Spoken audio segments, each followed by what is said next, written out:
Prism के पदार्थ का अपवर्तनांक ज्ञात करने के लिए हमने ए बी सी कोई प्रिज्म लिया है जिसके अपवर्तक पृष्ठ ए बी पर कोई एक वर्णी प्रकाश पी क्यू बिंदु पर आपतित होती है, जो अपवर्तन के बाद क्यू आर दिशा में चलकर प्रिज्म के द्वितीयक पृष्ठ ए सी के आर बिंदु पर आपतित होती है, जो अपवर्तन के बाद आर एस दिशा में निर्गत हो जाती है।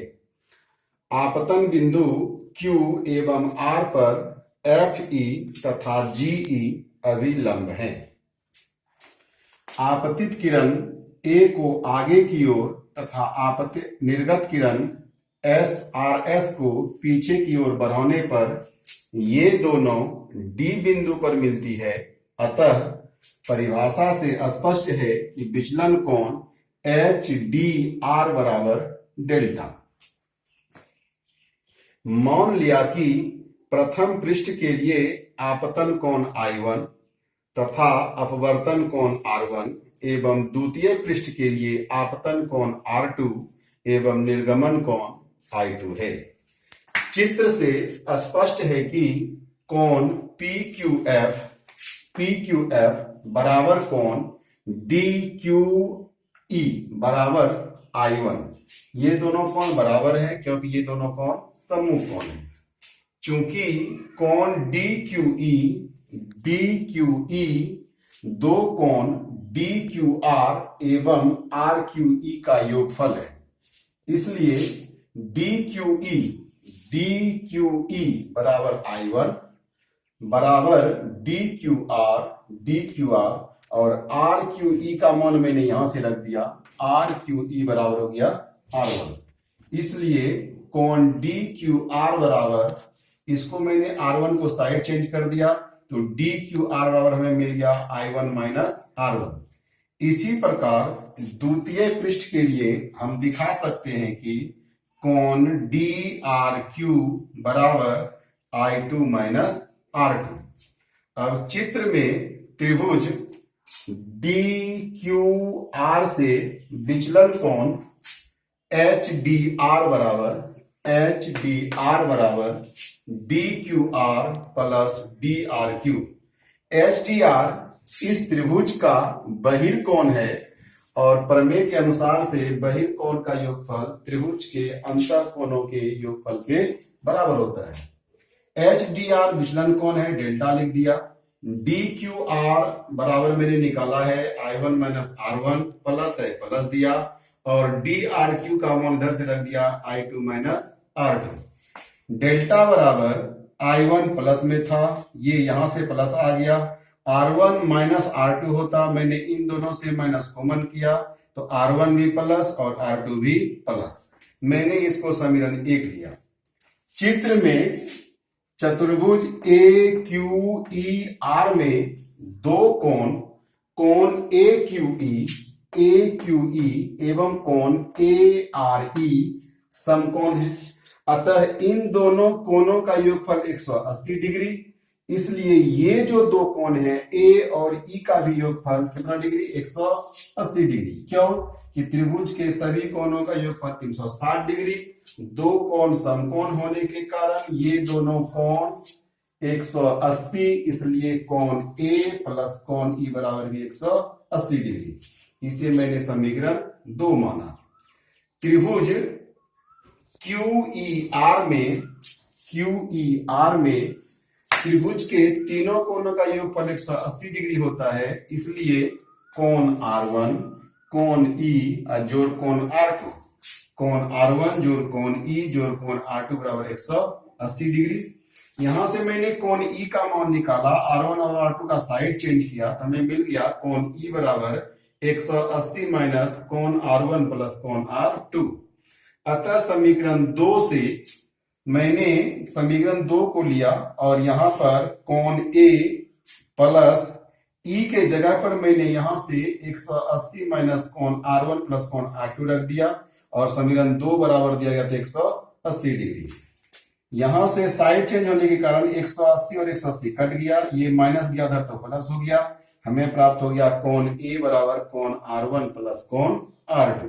मैंने इन दोनों एंगल में से, यहां से इन कोण से मैंने एंगल का साइन हटाया, हमें मिल गया a बराबर r1 प्लस r2, समीकरण 3 हो गया। समीकरण 1 में मैंने r1 और r2 का मान रख दिया।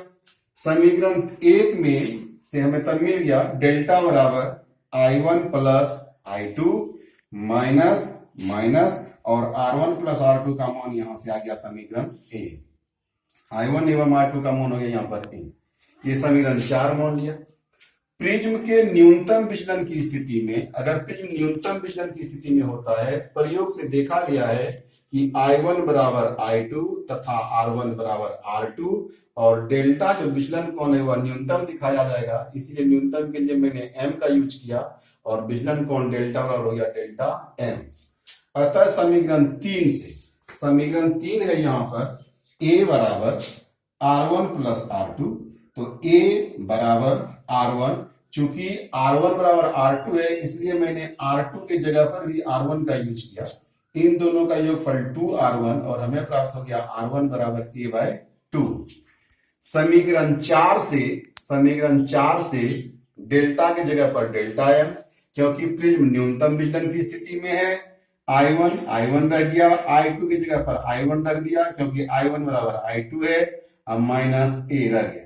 I1 जोड़ करके हो गया 2I1 माइनस a और डेल्टा m तो इधर है ही, और हमें I1 बराबर डेल्टा m प्लस a बटे 2।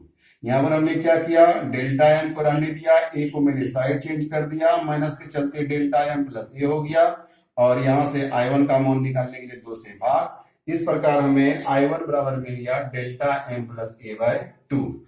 यदि इस प्रिज्म के पदार्थ का अपवर्तनांक n मान लिया जाए तो स्नेल के नियम से आप जानते हैं n बराबर साइन i बटे साइन r, लेकिन यहां पर हमने i के जगह पर I1 माना है, r के जगह पर R1 माना है, इसीलिए मैंने वहां पर I1 और R1 का यूज किया। n बराबर साइन और I1 के जगह पर यहां से I1 का मान मैंने डेल्टा m प्लस a बटे 2 पुट कर दिया और साइन R1 के जगह पर हमने a बटे 2 को पुट कर दिया। हमें मिल गया n बराबर sign delta m plus a बटे 2 बाय साइन a बटे 2। यही प्रिज्म के पदार्थ का अपवर्तनांक का सूत्र होता है। अगर प्रिज्म अत्यंत पतला हो तो इस स्थिति में प्रिज्म का ये जो अपवर्तक कोण है वह कम हो जाता है। पतले प्रिज्म के स्थिति में ये जो A और AB भुजा और BC भुजा ये दोनों क्लोज हो जाते हैं, इसलिए अपवर्तन कोण का मान कम हो जाता है और अपवर्तन कोण का मान जब कम होता है तो विचलन कोण का भी मान अत्यंत कम हो जाता है। ऐसी स्थिति में sine delta m plus a by 2 ये करीब करीब बराबर हो जाता है डेल्टा m प्लस a बटे 2 के रूप में, तथा साइन a बाय 2 ये करीब करीब बराबर हो जाता है a बाय 2 के रूप में। अतः n बराबर ये जो आया था सूत्र यहाँ पर sign delta m plus a बटे 2 के जगह पर हमने इसका मान रख दिया डेल्टा m प्लस a बटे 2 और n बराबर आ गया a बटे 2। तो 2 और 2 कट गया, यहां हमें मिल गया डेल्टा m प्लस a बटे a। मैंने यहां पर क्रॉस मल्टीप्लीकेशन कर दिया तो डेल्टा m प्लस a बराबर n इंटू a, मैंने a को साइड चेंज कर दिया तो डेल्टा m बराबर हो गया n a माइनस a। अतः मैंने क्या किया, यहां से a और a को कॉमन कर लिया, a को कॉमन किया तो डेल्टा बराबर हमारा आया यहां से n a से o कॉमन a कॉमन हुआ तो n बच गया और a से कॉमन हुआ a तो 1 बच गया और हमें फाइनली सूत्र प्राप्त हो गया डेल्टा m बराबर n माइनस 1 इंटू a।